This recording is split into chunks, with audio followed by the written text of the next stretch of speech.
श्री स्वामी समर्थ. तुम्हा सर्वांचं आपल्या यूट्यूब चॅनलवरती मी अगदी मनापासून स्वागत करते. तुमच्या मनातील सर्व चांगल्या इच्छा स्वामी महाराज पूर्ण करोत हीच स्वामींच्या चरणी प्रार्थना करते आणि आजच्या व्हिडिओला सुरुवात करते. मार्गशीर्ष महिन्याला सुरुवात झालेली आहे आणि यावर्षी मार्गशीर्ष महिन्यामध्ये 5 गुरुवार आहेत आणि आपल्याला माहीत आहे की मार्गशीर्ष महिन्यामध्ये श्री महालक्ष्मी व्रत केलं जातं आणि शेवटच्या गुरुवारी त्याचं उद्यापन केलं जातं. या दिवशी कुमारिकांना घरी बोलावून त्यांचा मानपान केला जातो, सुवासिनींचा मानपान केला जातो. परंतु फक्त 5व्या गुरुवारी म्हणजे शेवटच्या गुरुवारी मानपान करण्यापेक्षा आपल्याला प्रत्येक गुरुवारी हा मानपान करायचा आहे.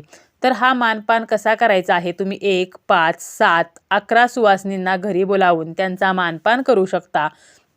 तुम्ही असे केले तर तुम्हाला माता लक्ष्मीच्या आशीर्वादाने काहीही कमी पडणार नाही. प्रत्येक स्त्री ही आदिमाया आहे, आदिशक्ती आहे. मार्गशीर्ष महिना म्हणजे आपण जेवढी माता लक्ष्मीची सेवा करू, उपासना करू, तेवढे फळ हे आपल्याला मिळत असते आणि त्यासोबतच आपल्याला विष्णूंची सुद्धा पूजा, उपासना ही करायची आहे. कारण ज्या ठिकाणी विष्णू आहेत तर त्या ठिकाणी माता लक्ष्मी ही सदैव असते. मार्गशीर्ष महिन्यामध्ये व्रत केले जातात, वैकल्ये केली जातात, पूजापाठ, उपासना, उपाय, तापाय अशा बऱ्याचशा गोष्टी या मार्गशीर्ष महिन्यामध्ये केल्या जातात. कारण या महिन्यात केल्या जाणाऱ्या ज्या पूजा आहेत, व्रतवैकल्य आहेत, सेवा आहेत, तर या कधीही वाया जात नाहीत आणि त्यामुळे तुम्हाला 1, 5, 7 सुवासिनींचा मानपान हा सुद्धा आपल्याला या महिन्यामध्ये प्रत्येक गुरुवारी करायचा आहे. आता बघा, आपण पूजा मांडतो किंवा काही जणी पूजा मांडतही नाहीत, उपवास करतात, कोणी उपवास करतही नाही. तुम्ही उपवास नाही केला, पूजा नाही मांडली तरीही चालेल, परंतु ही अतिशय सोपी आणि साधी गोष्ट आहे की जी तुम्ही करू शकता. आपल्याला पैसा जो आहे तर तो पैसा दररोजच्या आपल्याला दैनंदिन जीवनामध्ये पैसा हा लागतो. आपण असं म्हणत नाही की आम्हाला फक्त आठवड्याच्या शेवटीच पैसे हवेत किंवा महिन्यातून एकदाच पैसे आले तर ठीक आहे. त्याप्रमाणेच आपल्याला फक्त शेवटच्या गुरुवारी असा मानपान न करता प्रत्येक गुरुवारी हा मानपान करायचा आहे. आता तुम्हाला हा मानपान कसा करायचा आहे? कारण कोणालाही असं वाटत नाही की आपल्या आयुष्यामध्ये प्रॉब्लेम असावेत, दुःख असावेत. प्रत्येकालाच आपल्या आयुष्यामध्ये पैसा, संपत्ती, स्थैर्य, सुख, समाधान, ऐश्वर्य तर या गोष्टी हव्या असतात आणि त्यासाठीच या मार्गशीर्ष महिन्यामध्ये आपण आपल्याला जेवढ्या जमतील तेवढ्या सेवा, उपाय, उपासना हे श्रद्धापूर्वक आणि निष्ठा ठेवून भक्तिभावाने करायचे आहेत. श्री महालक्ष्मी देवी जी आहे तर ती भगवान विष्णूंची उत्साही शक्ती आहे. मोहकपणा, निर्मळ चारित्र्य, सौंदर्य तर या गुणांची ती मूर्ती आहे. तसेच समृद्धी आणि ऐश्वर्य यांची ती देवता आहे. त्यामुळे आपण माता लक्ष्मीला प्रसन्न करून घेण्यासाठी आपल्याला जेवढ्या जमतील तर तेवढ्या गोष्टी या महिन्यामध्ये करायच्या आहेत. तुम्हाला काय करायचं आहे तर प्रत्येक गुरुवारी तुम्हाला 1, 5, 7 सुवासिनींना घरी बोलावून त्यांचा मानपान करायचा आहे. आता हा मानपान आपल्याला कसा करायचा आहे? तुम्ही किती स्त्रियांना बोलावू शकता? तर तुम्ही 11 जणींना बोलावू शकता, 7 जणींना बोलावू शकता, 5 जणींना बोलावू शकता आणि हे सुद्धा जर तुम्हाला शक्य नसेल तर तुम्ही फक्त 1 जणीला जरी बोलावलं तरीसुद्धा चालेल आणि प्रत्येक चांगल्या गोष्टीचे फळ हे आपल्याला नक्कीच मिळत असते. त्यामुळे तुम्हाला जास्त जणींना बोलावणे शक्य नाही तर एका सुवासिनीला घरी बोलावा.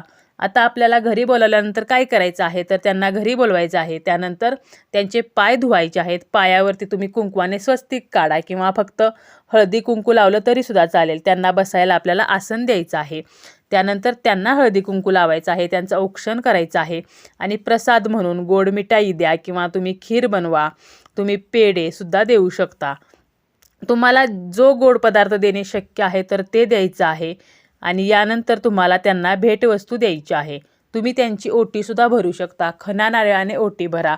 आता असं काही नाही की तुम्ही पहिल्या गुरुवारी जर खणा नारळाने ओटी भरली म्हणजे बघा, आपण एक साडी देऊच शकतो, परंतु असं जर असेल की तुम्ही 5 गुरुवारी तुम्हाला हे करायचं आहे, मग 5च्या 5 गुरुवारी तुम्ही त्या सौभाग्यवतींना साडीच द्यायची का? तर असं काही नाही. पहिल्या गुरुवारी तुम्ही खणा नारळाने म्हणजे साडी, ब्लाऊज पीस तर याने तुम्ही ओटी भरा. दुसऱ्या गुरुवारी तुम्ही त्यांना बांगड्या द्या. तिसऱ्या गुरुवारी एखादं टिकलीचं पॉकेट द्या. एखाद्या गुरुवारी तुम्ही त्यांना गजरासुद्धा देऊ शकता. तर अशा छोट्या छोट्या भेटवस्तू जरी दिल्या तरीसुद्धा चालतील. आता जर तुम्ही त्यांची ओटी भरणार असाल तर तुम्हाला काय करायचं आहे? ती ओटी कशी भरायची आहे? तर यासाठी तुम्हाला लागणार आहे साडी, ब्लाऊज पीस, नारळ घ्या किंवा खोबऱ्याचा तुकडा घ्या, गहू घ्या किंवा तांदूळ घ्या, लेकूरवाळे हळकुंड घ्यायचं आहे, सुपारी, खारीक, बदाम, वेलदोडा, त्यासोबतच तुम्हाला 5 फळे घ्या किंवा 1 फळ घ्या, गजरा घ्या आणि त्यासोबत तुम्हाला त्यामध्ये 11 रुपये, 51 रुपये असं यथाशक्ती तुम्हाला पैसेसुद्धा ठेवायचे आहेत.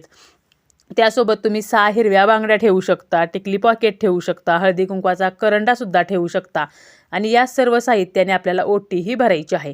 आता हे यथाशक्ती आहे. तुम्हाला जर हे करणे परवडत असेल, तुमची आर्थिक कुवत असेल, तर तुम्ही अशा पद्धतीने मानपान हा नक्कीच करू शकता. आता आपण ज्या साहित्याने ओटी भरतो, तर हे सर्व साहित्य जे आहे तर ते प्रेम, मांगल्य, अखंडता, अक्षयता, सौभाग्यदायक, विघ्ननिवारक, आरोग्यदायक, शुभदायी तर अशा वस्तू असतात. आता जरी तुम्हाला साडी घेणे शक्य झाले नाही, तर तुम्ही फक्त खणानाळ्याने म्हणजे फक्त ब्लाऊज पिसाने सुद्धा ओटी जी आहे तर ती भरू शकता. प्रथम त्या सुवासिनीला आपल्याला बसायला सांगायचं आहे, त्यानंतर हळदी कुंकू लावायचं आहे, यानंतर एका ताटामध्ये आपल्याला ही ओटी तयार करायची आहे आणि त्यानंतर तिची ओटी भरायची आहे. तिला गोड प्रसाद द्यायचा आहे किंवा तुम्ही जेवणही देऊ शकता आणि त्यांना आपल्याला मनोभावे नमस्कार करायचा आहे. म्हणजे ती एक देवीचं रूप आहे, ती आदिमाया आहे, आदिशक्ती आहे. आपल्याला माहीत आहे की प्रत्येक स्त्री जी आहे तर तिच्यामध्ये माता लक्ष्मीचा वास असतो. त्यामुळे आपण देवीचीच ओटी भरत आहोत, देवीचाच मानपान करत आहोत. तर अशी भावना आपल्याला ठेवायची आहे आणि त्यांना आपल्याला मनोभावे नमस्कार करायचा आहे. आता हे झालं की तुम्ही ओटी जर भरणार असाल तर, कारण ओटी भरणे हा एक भारतीय संस्कार आहे. त्या स्त्रीचा आपल्या संस्कृतीने केलेला एक प्रकारचा गौरव आहे. त्यामुळे तुम्ही अशा प्रकारे ओटी भरू शकता. आणि जरी तुम्हाला ओटी भरणे शक्य नाही, तरी यथाशक्ती तुम्ही एखादी भेटवस्तू तर ही सुद्धा देऊ शकता. आता भेटवस्तू काय असायला हवी, तर अगोदर सांगितल्याप्रमाणे तुम्ही हळदी कुंकवाचा करंडा देऊ शकता. फक्त हा देताना तुम्हाला तो रिकामा द्यायचा नाही, तर त्यामध्ये तुम्हाला हळदी कुंकू भरून द्यायचं आहे. मग तुम्ही चांदीचा करंडा देणे शक्य असेल तर चांदीचा द्या किंवा कोणत्याही धातूचा देऊ शकता. हळदी कुंकवाला सौभाग्याच्या वस्तूंमध्ये अतिशय महत्त्वाचं स्थान हे दिलं जातं. त्यामुळे तुम्ही जरी हळदी कुंकवाचा करंडा भेटवस्तू म्हणून दिला, तरीही माता लक्ष्मी जी आहे तर ती आपल्यावरती प्रसन्न होईल. तसेच तुम्ही हिरव्या बांगड्या देऊ शकता. बांगड्या देताना तुम्हाला किमान 6 बांगड्या द्यायच्या आहेत. तुम्ही 12-12 बांगड्यासुद्धा देऊ शकता, परंतु किमान 6 बांगड्या द्या. किंवा एखाद्या गुरुवारी तुम्ही सुवासिनींना घरी बोलवल्यानंतर त्यांना तुम्ही 2-2 लाखेचे चुडेसुद्धा देऊ शकता. तसेच मेहंदीचा कोन देऊ शकता, नथ, बिंदी, गजरे देऊ शकता, छोटी पर्स देऊ शकता, रुमाल देऊ शकता किंवा पंजन देऊ शकता. एखादं भांडंसुद्धा तुम्ही देऊ शकता, जसं की स्टीलचा ग्लास असेल, डिश असेल, स्टीलची वाटी, स्टीलचा चमचा किंवा तुम्ही एखादा क्लच देऊ शकता, एखादी क्लिप देऊ शकता, एखादा पावडरचा डबासुद्धा देऊ शकता, फेसवॉश देऊ शकता. तर अशी सुद्धा एखादी त्यांना वापरता येण्याजोगी एखादी वस्तूसुद्धा तुम्ही भेटवस्तू स्वरूपात देऊ शकता. तर असा मानपान हा आपल्याला प्रत्येक गुरुवारी करायचा आहे. तुम्हाला जर शक्य असेल तर पहिल्या गुरुवारपासून 5व्या गुरुवारपर्यंत 5ही गुरुवारी तुम्ही एखाद्या सौभाग्यवतीला, अगदी तुम्हाला 11, 7, 5 जणींना जमलं नाही तर तुम्ही 1 जणीला घरी बोलवा आणि पहिल्या गुरुवारी तिची ओटी भरा. दुसऱ्या गुरुवारी तिला तुम्ही एखादं सौभाग्यवान म्हणजे जसं की बांगड्या द्या.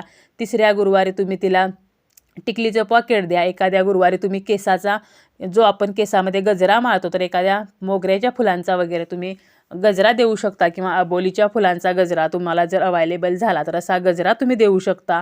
एखाद्या गुरुवारी त्यांना तुम्ही एखादी क्लिप किंवा काही टिकलीची डबी तर असं सुद्धा देऊ शकता.